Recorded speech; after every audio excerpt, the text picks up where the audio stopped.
لیکن میرا اصولی موقف یہ ہے کہ اس کے اوپر پارلیمنٹ جو ہے وہ، کیونکہ یہ آئینی شک ہے، اس کے اندر کوئی ترمیم اگر لانی ہے تو وہ پارلیمنٹ کر سکتی ہے، لیکن وہ یہ جعلی حکومت نہیں کر سکتی.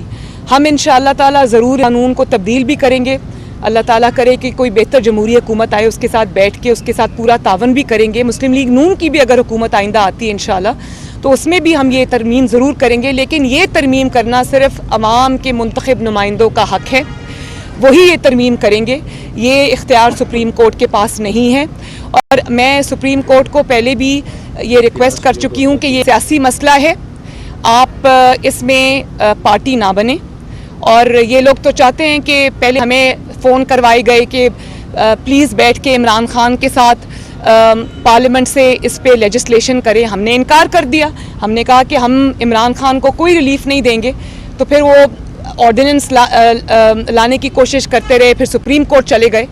تو میں سپریم کورٹ کو آج بھی یہ ریکویسٹ کرنا چاہتی ہوں کہ وہ اس میں پارٹی نہ بنے، کیونکہ یہ پرسیپشن اس کا یہی آئے گا کہ عمران خان کی ڈوبتی ہوئی کشتی کو بچانے کے لیے، تحریک انصاف کی ڈوبتی ہوئی کشتی کو بچانے کے لیے، جب عمران خان کی حکومت کمزور ہو چکی ہے، جب ہر طرف سے اس کو ناکامی اور رسوائی کا سامنا کرنا پڑ رہا ہے، جب وہ گراؤنڈ سے، بیٹل فیلڈ سے ریٹریٹ کر رہا ہے اور ہر جگہ وہ فیلئر ہے اور اس کے اراکین بھاگ رہے ہیں، اس کے ایم این ایز بھاگ رہے ہیں، اس کے ایم پی ایز بھاگ رہے ہیں، اور ایک بغاوت سی ہو چکی ہے ان کے رینکس کے اندر.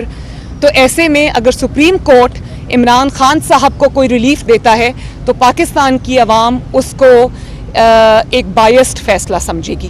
میں دوبارہ سے کہہ دوں کہ یہ 2 سال 3 سال پہلے جب ان کا سینٹ کے چیئرمین کا الیکشن ہوا تھا تو عمران خان کو تب شو آف ہینڈز نہیں یاد آیا، تب ان کو اوپن بیلٹ یاد نہیں آیا، تب ان کو ٹرانسپیرنسی یاد نہیں آئی، تب ان کو یہ یاد نہیں آیا کہ ہارس ٹریڈنگ ہوتی ہے، تب ان کو یہ نہیں یاد آیا کہ خریدے جاتے ہیں اور فروخت کیے جاتے ہیں اراکین.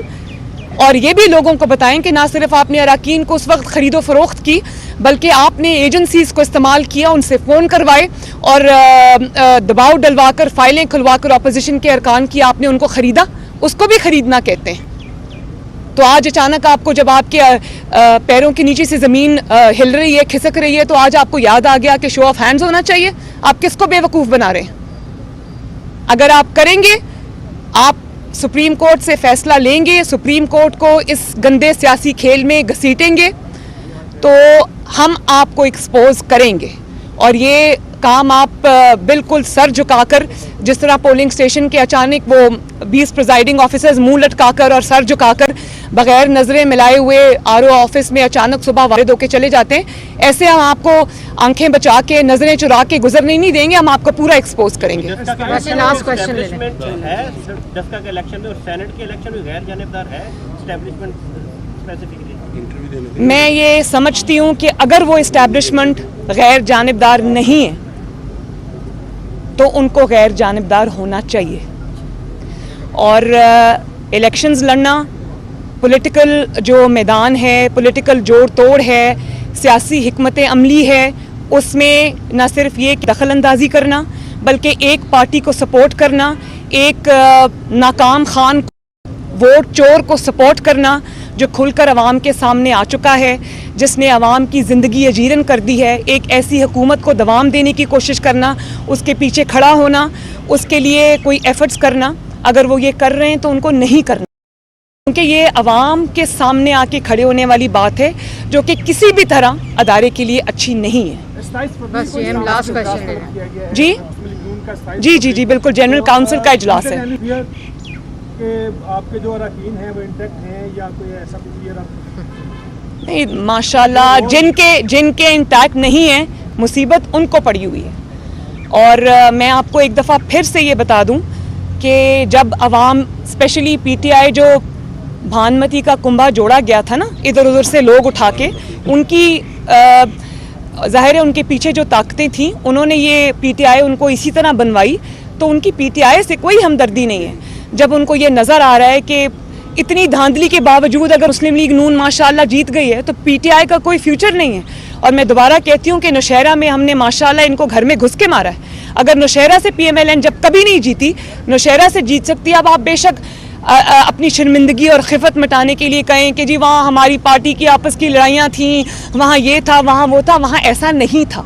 وہاں عوام نے ایک اوور ویلمنگ میجورٹی کے ساتھ مسلم لیگ نون کو ووٹ دیا ہے. اب آپ اپنی جیسے مرضی اپنی شرمندگی خفت چھپائیں, اس سے اصل بات نہیں چھپتی. اور دوسری بات یہ کہ میں آخر میں یہ بھی کہہ دینا چاہتی ہوں کہ جو لوگ یہ کہہ رہے ہیں نا کہ یہ لوکل سطح کی دھاندلی ہوئی تھی, اس میں local P T I involved ہے, اس میں لوکل ایڈمنسٹریشن انوالوڈ ہے, تو ایسا ہرگز نہیں ہوا تھا.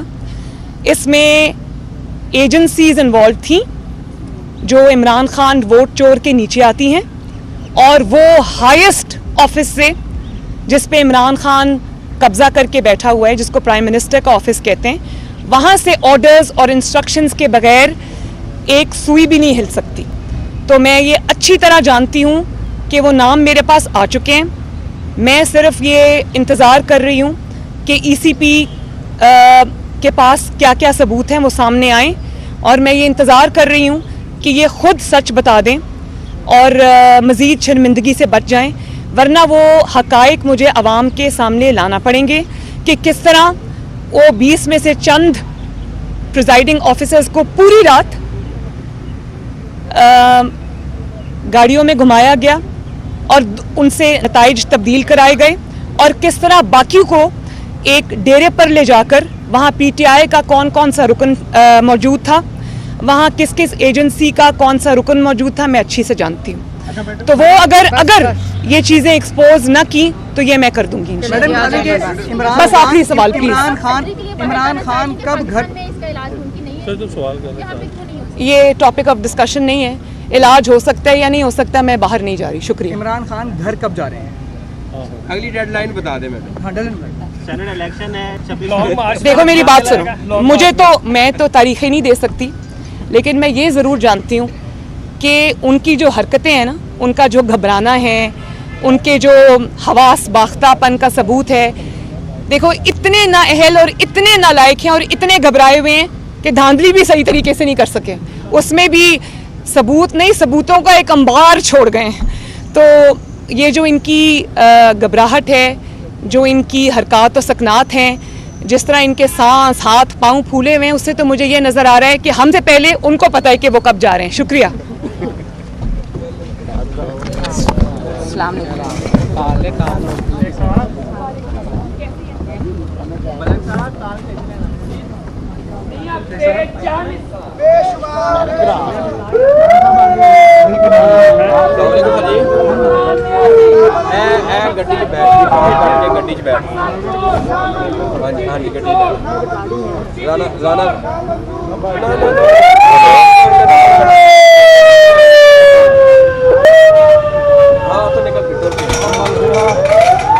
ڈسکا کی اور وزیرہ کے بعد کے عوام ڈٹر نہیں ہوئے, پیچھے نہیں ہٹے, تو انہوں نے پھر بائی ڈیزائن پولنگ سٹیشنز کو بند کر دیا.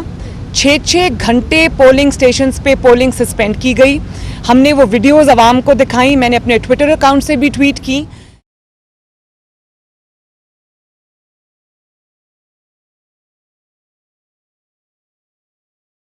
سب کے لیے ایک منٹ کی خاموشی.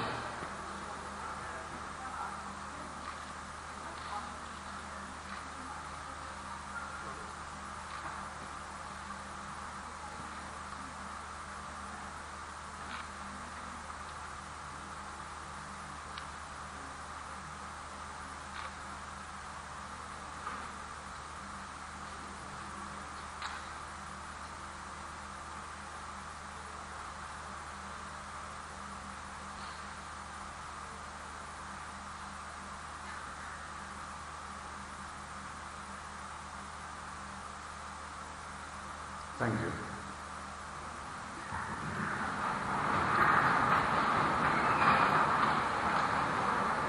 نحمده ونصلي على رسول الكريم اما بعد فاعوذ بالله من الشيطان الرجيم بسم الله الرحمن الرحيم رب اشرح لي صدري ويسر لي امري واحلل عقدة من لساني يفقهوا قولي صدق الله مولانا العظيم.